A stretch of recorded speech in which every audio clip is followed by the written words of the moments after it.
what is at stake is also what happens to the future of the COPs themselves.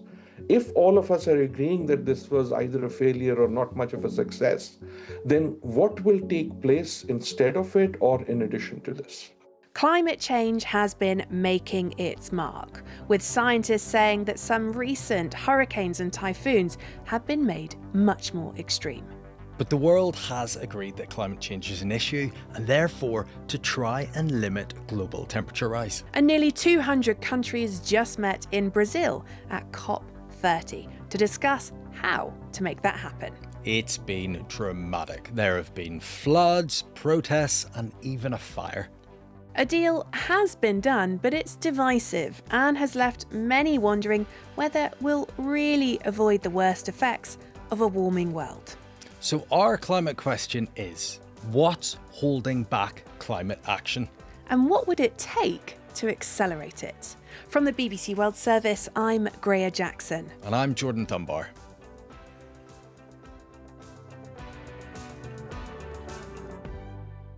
We'll be discussing the future of climate action later on in the show. But first, let's just find out what exactly happened at COP30 in Brazil and why. The BBC's climate editor, Justin Rowlatt, has been out there for the last 2 weeks following the progress of the negotiations, and he's with us now. Justin, how are you doing? I'm doing all right. I'm tired. It's been a lot. The final day is always, final 2 days, in fact, are always a bit of a marathon because the talk's almost inevitably overrun. So it was a really hard day and night prior to that, but ready to go with you guys on the climate question. Oh, thanks so much for joining us, Justin. I have a question for you before we dive into the deal. How many times did you get evacuated from the venue? Well, I was only actually evacuated that once. So we'd just done an interview, World Service interview actually, and a fire broke out. We saw people running.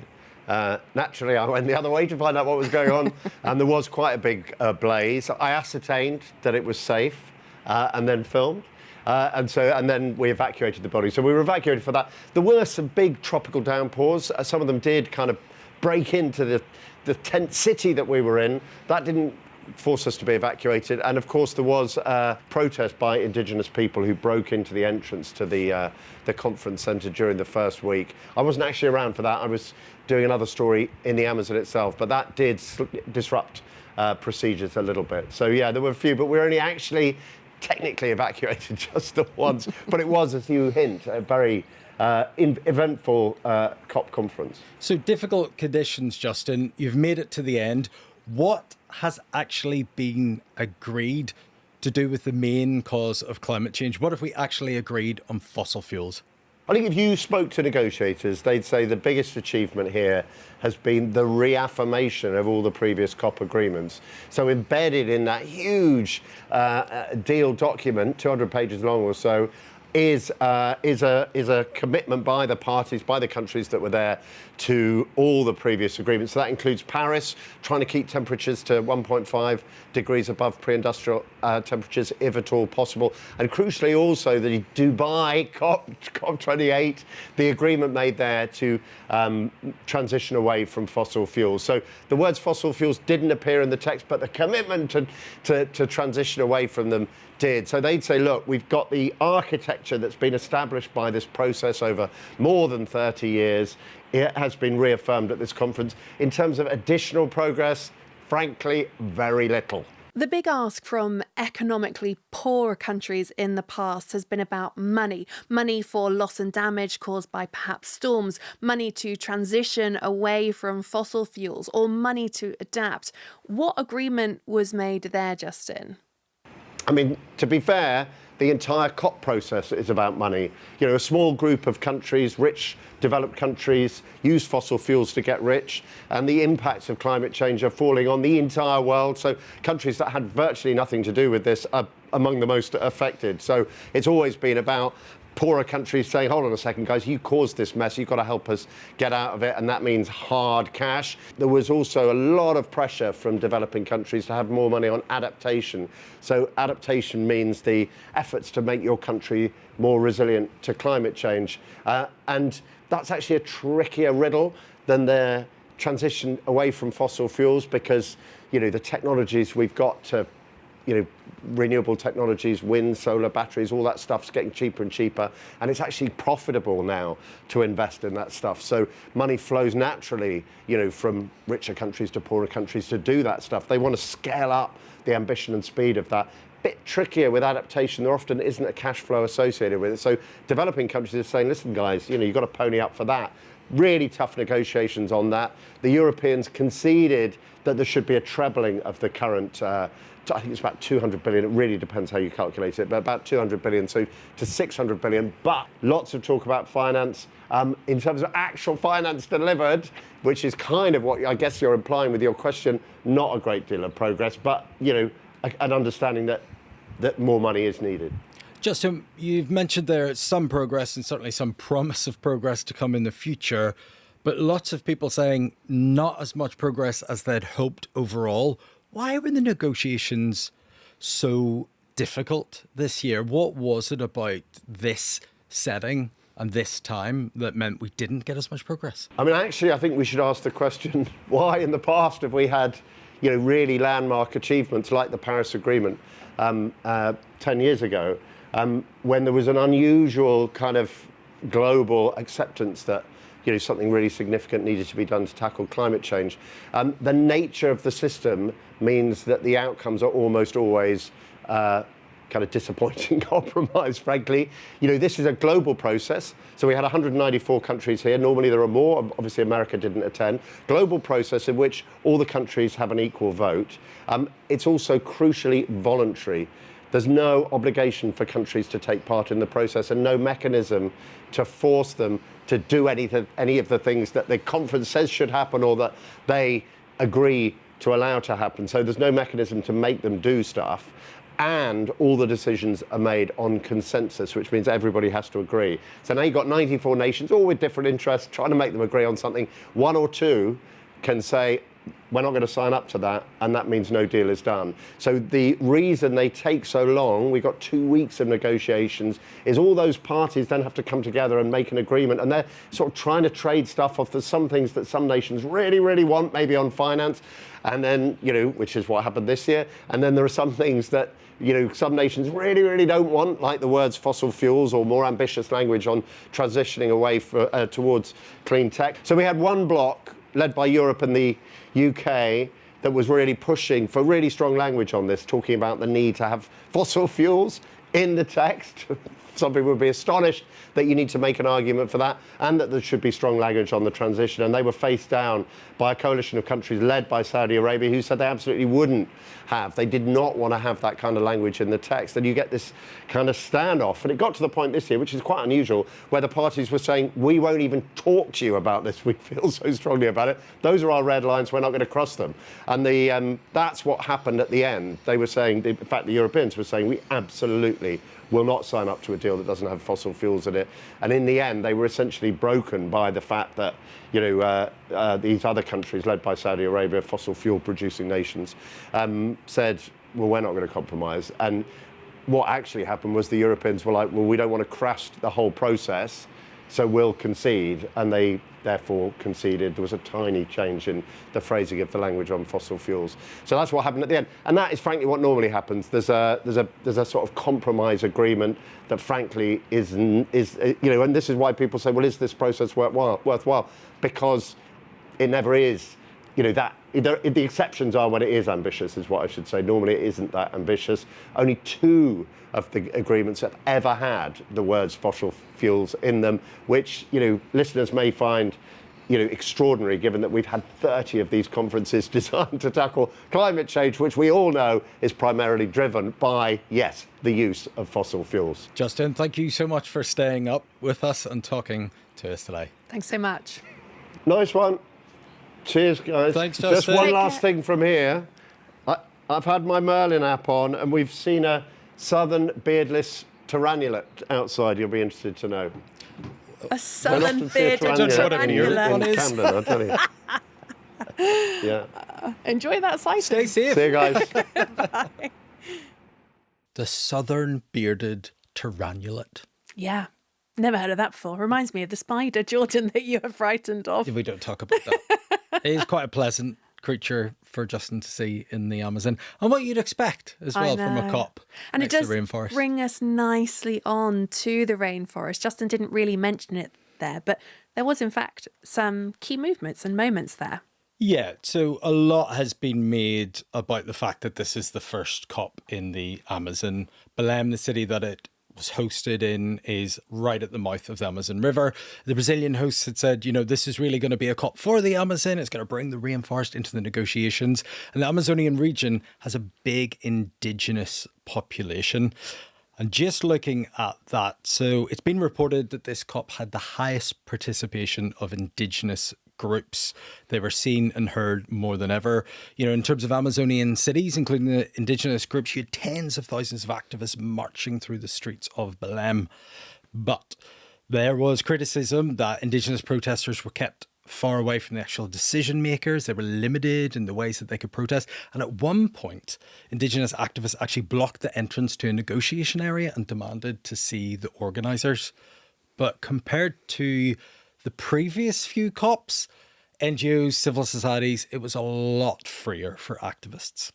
Okay, and what about the forest, the rainforest itself? Because this is such an important element of climate change because it absorbs and draws down all that carbon dioxide, that key planet warming gas. And it's right beside the Amazon. So the Brazilian hosts established something called the TFFFF. How many times have you had to practice Say it that? with me, the TFFFF. Does no one just say the TFFF?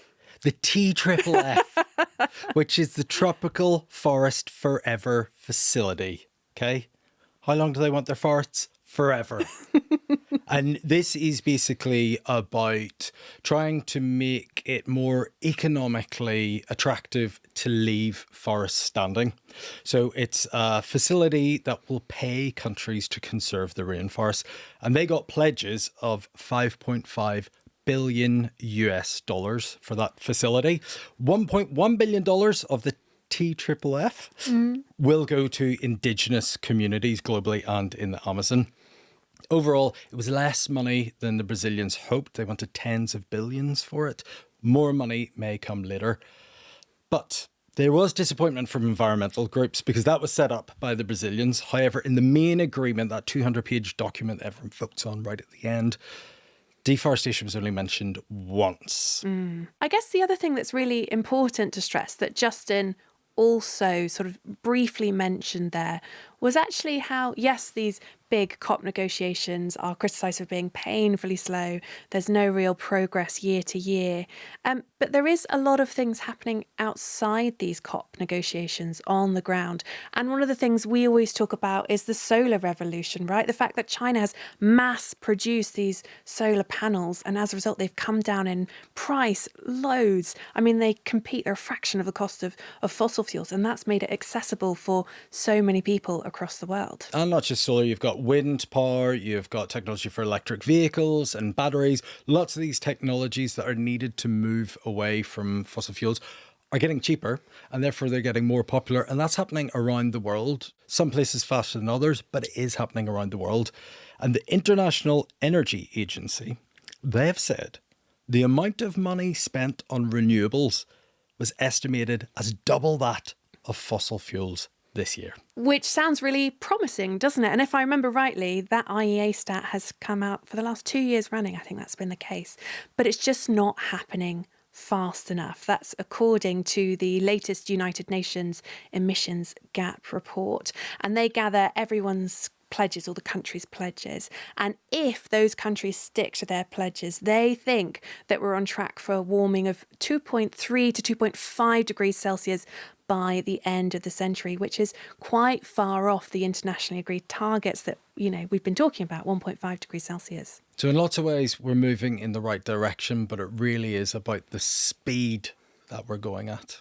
That seems to be problematic for many of the critics. Yeah, absolutely. Jordan, I'm looking at my watch. I know you have to dash now, but thank you so much. It's great to have your company as always. Thank you. We've been hearing a lot about the deal struck at COP30 in Brazil. Now I want to turn to our expert panel to find out how they think we could accelerate climate action. We have the same panel every single year, and this year is no different. We have Adil Najam, born in Pakistan but now lives in Boston in the US, where he's the global president of the WWF. But today he's speaking to us in his role as Professor of International Relations and Environment at the Pardee School. Welcome, Adil. Thank you. On the other side of the US, in San Diego, is David Victor. David's a distinguished professor of innovation and public policy at the University of California. Hello, David. Really great to be back on this panel. Thank you. And Dr. Masunda Mumba, originally from Zambia and a lover of wetlands, I think it's fair to say, as the Secretary General of the Convention on Wetlands, and today in Uzbekistan. Is that right, Masunda? Absolutely, in Samarkand on the Silk Road. Wonderful. So, as always, I like to ask you to sum up what you thought of the deal in one word, because I'm so unoriginal and can never think of a new first question. But first, let's hear from you, Adil. COP in a word. It happened. I think that's the only thing that happened, that the COP happened. But I don't know what deal you are talking about, frankly, because I don't think there was a deal. I think there was something that they are trying to dress up as a deal. But the news from Belém is that there was no deal. Well, more than a word, but I'll let you off, Adil. It happened. David. Coping. One word is coping. The job of a diplomat is to get agreement when there isn't agreement. The Brazilian team got kind of agreement when there wasn't agreement. Adil's right, yet they continue on, so they're coping. Masunda? Complicated. Say more. We've just entered a wormhole that is so complicated and just unnecessary. It's like, how can we untangle ourselves into the COP was in the Amazon. I was hoping for much better, but it just sounded so much entangled and complicated unnecessarily. Right. David, the US abstained from coming to COP this year. How much do you think that helped or hindered the situation? Well, I think it was good that they weren't there formally, because we've seen that movie. We saw it just a few weeks ago in the International Maritime Organization, the IMO, where the United States was there in the negotiations. They blocked progress. They bullied people. They made it hard to get the kind of consensus that's needed for these UN-based agreements. In that sense, it was frankly good. If you're going to be obnoxious, it's good to be outside the room. Where I saw the larger impact of the U.S. absence was it made it easier for other countries that want to do things like remove the word fossil, the phrasing around fossil fuels from the final agreement altogether. That was hard to do if the United States was there pushing people to agree. It was also hard to do in the last two COPs, because they were in fossil fuel countries, this particular COP 28 in Dubai, which was chaired by the guy who was also running the state oil company. And so they were in a capacity to kind of push along the state oil companies and the big oil exporters, notably the Saudis, but not only the Saudis. And that was harder to do with the U.S. absent, with the kind of Chinese sideways. And it was those disagreements that have always been there really came to the surface. Right. And Adil, some people were hoping that China or the EU might step into this leadership role that the US has been playing at these talks. Did they? Did they step into that role? No, they didn't. So the US was absent, but much more important was the absence of leadership. I agree with David. I'm not sure I agree with him on the fossil fuel parts, because the US has always dragged its feet on fossil fuels historically. But on leadership, there was at least the hope that with them not being there, maybe the space would open up for leadership by someone else. China is the obvious country that comes to mind, but so does the EU and the Europeans. And they were absent in leadership. They were not interested in demonstrating any leadership. And China remains silent. In a way, it asserts that it is the new leader. But in forum after forum, what we see is that it is kind of not ready to come out and claim that leadership, and certainly was not doing that at Belém.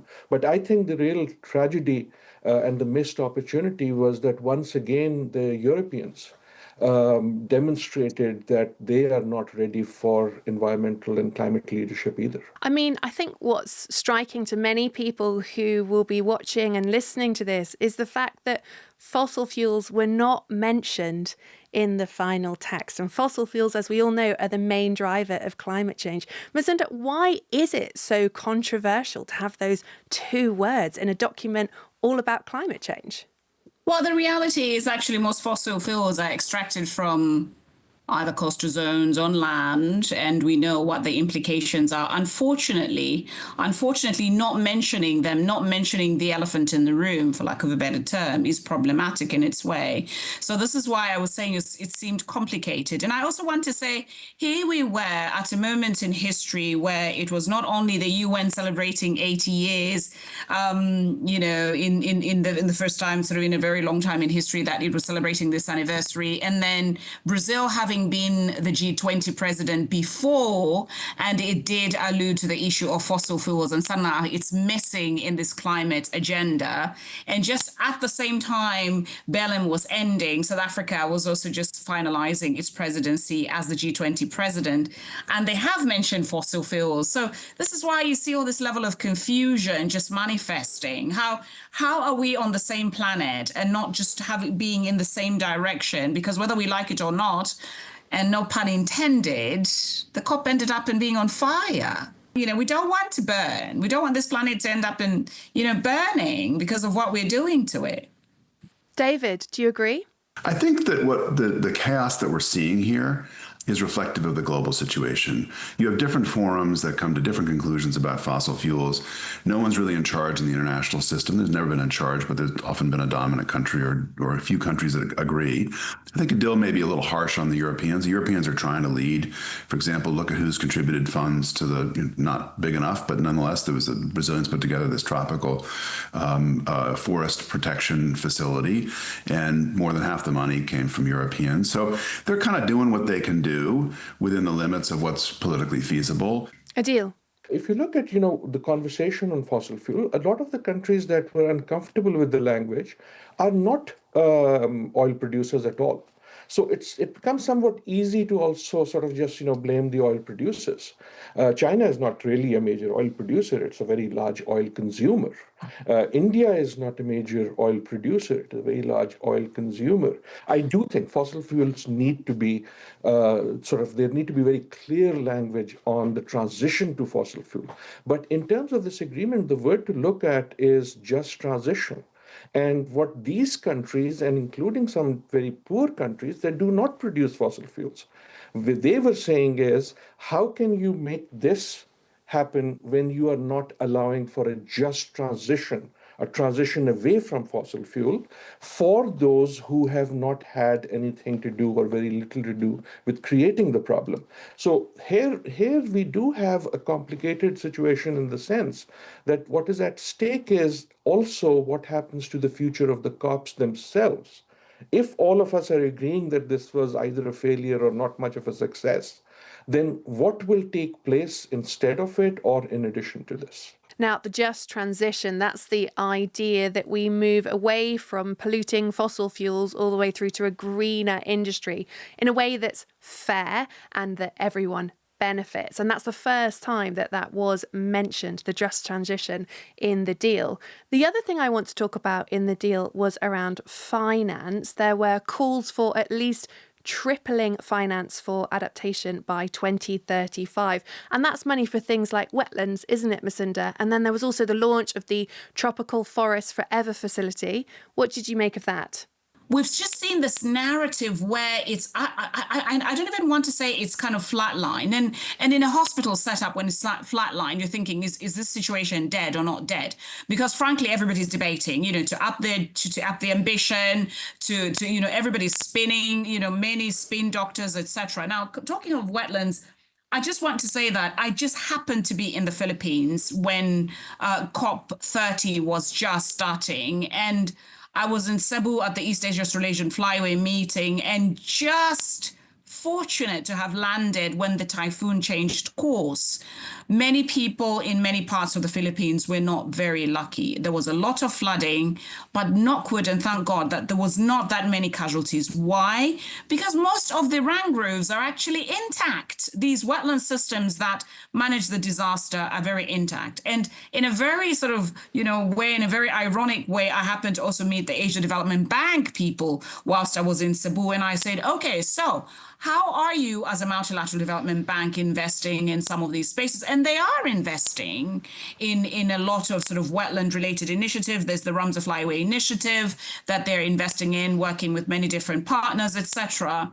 But it seems to be it's just like the lack of ambition altogether. It's like we're going around in circles. The reality is, as Adil did say earlier, and same as David, the reality is the climate impacts are happening now, whether we like it or not. And this is manifest in many communities around the world. Melissa, Hurricane Melissa in Jamaica, just when the COP was about to start.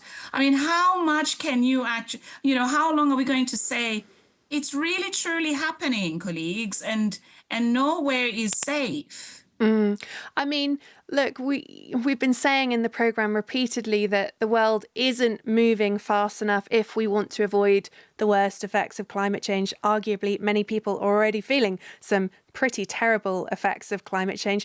David, how could climate action be accelerated?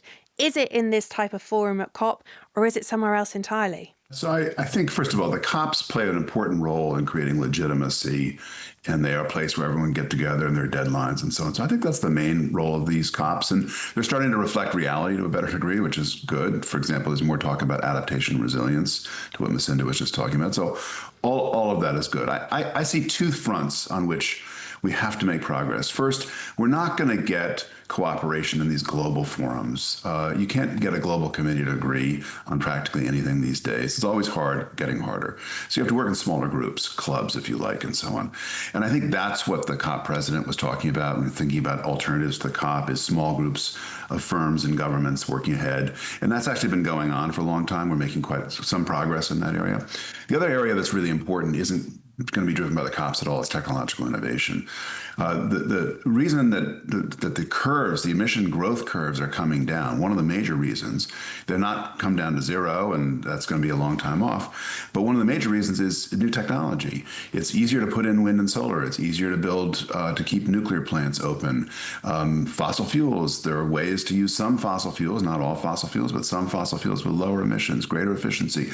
All of that travels through technological change, and that's what gives me some more hope in this area, is that's the engine that's going to help us solve the problem. Yeah, I just want to pick up on that thread about smaller groups, Adil. How would that work in practice? I think you're asking the wrong guy. I don't think they will work. Okay. I think multilateralism. So I understand the logic, and I understand that there has been a desire for it, but for the problems that are most central, especially to the developing countries, I think we do need the large N multilateralism. And this happens at a point when multilateralism is imploding all around us, not just at the COPs. But at the United Nations, on its 80th anniversary, we are not sure if there will be an 81st. So these are troubling times for multilateralism in general. To the extent they can work, they already are working. So small groups can do things, but I do not think that they are an alternative for the large N multilateralism that the COPs represented, and that developing countries in particular were looking for. How would you accelerate it then, Adil? How would you accelerate climate action? I would try to, well, first of all, I would try to make the COPs more effective. I would try to push them to come back to their original mission. In some ways, they've expanded their agenda too much to local action and domestic action. All of that can be encouraged by the COPs, but their primary purpose is international agreement. I'm afraid that is where we will have to leave it today. Macinda, David and Adil, thank you so much for joining us on The Climate Question. Thank you. Thank you. Thank you very much, and have a nice day. You too. And thank you for watching. Don't forget you can subscribe to the BBC World Service YouTube channel so you don't miss a thing. And if you have a climate question of your own, do comment it below and we'll try and answer it in a future show. I've been Gray Jackson and I'll see you next time.